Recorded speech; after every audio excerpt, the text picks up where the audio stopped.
Good evening, friends. Dayanand Dene from Sahakar Sutra. In today's segment of Management of Society Affairs, we shall be getting information of the various types of meetings which a housing society, a cooperative housing society holds. Friends, primarily there are three types of meetings which any cooperative housing society has to hold during the course of an year for various reasons. The first meeting, which is the monthly managing committee meeting. I call it a monthly managing committee meeting because for every managing committee it is mandatory that they have to hold at least one meeting of the committee every month. They can hold more if required, but one meeting is a must.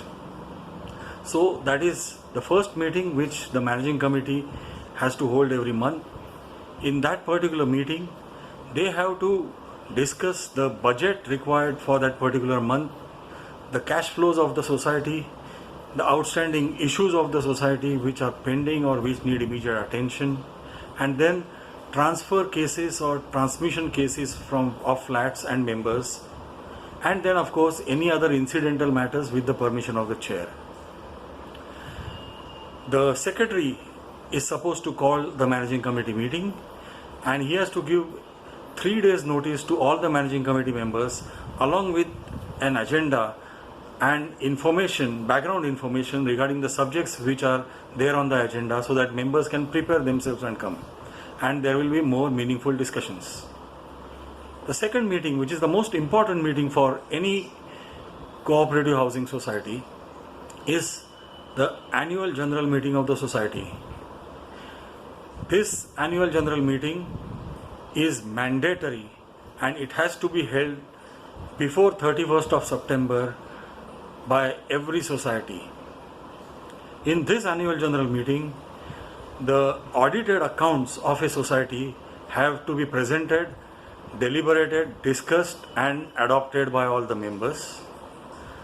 The statutory auditors for the coming year has to be appointed in this managing committee in this annual general meeting, and then there are other subjects which the managing committee discusses amongst itself, and it lists out which are to be discussed in the annual general meeting, and of course any other matters which permission of the chair which come up at the last moment are also discussed in the AGM. Now the quorum for this AGM is supposed to be 2/3 of the total members of a society or 20, whichever is less. That is the quorum. In case when the meeting starts, the quorum is absent, there is no quorum, the chairman of the meeting adjourns the meeting for some time, mostly half an hour, and then after half an hour they reassemble, and at that point of time, even if there is no quorum, the meeting commences.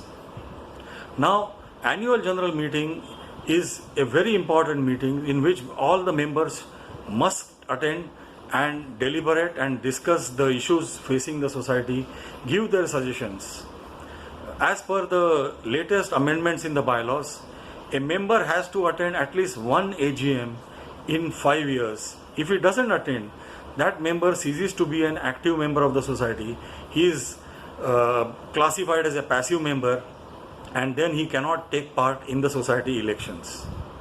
There is another type of a meeting called the special general meeting, which is a general body meeting but summoned for a specific cause. That's the special general meeting. The secretary and the chairman and the managing committee discuss the agenda, and they decide for which subject the meeting has to be called, and they have to give minimum 5 days notice to all the members while summoning that particular SGM.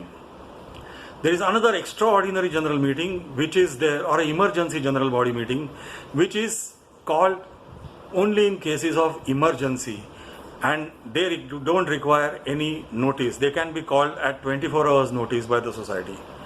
Now, for all these meetings, members have to come out and participate in these meetings for these meetings to become more meaningful. members then cannot creep if any decisions are taken in these particular meetings that they were not party to the decisions or they were absent. That will not be done. Normally, a simple majority of members is required for any resolution tabled in these meetings to be passed. And once that decision is passed, it is binding.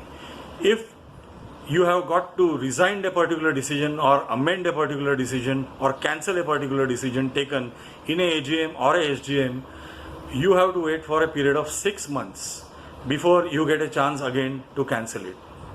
So for this segment, this is all. Thank you very much.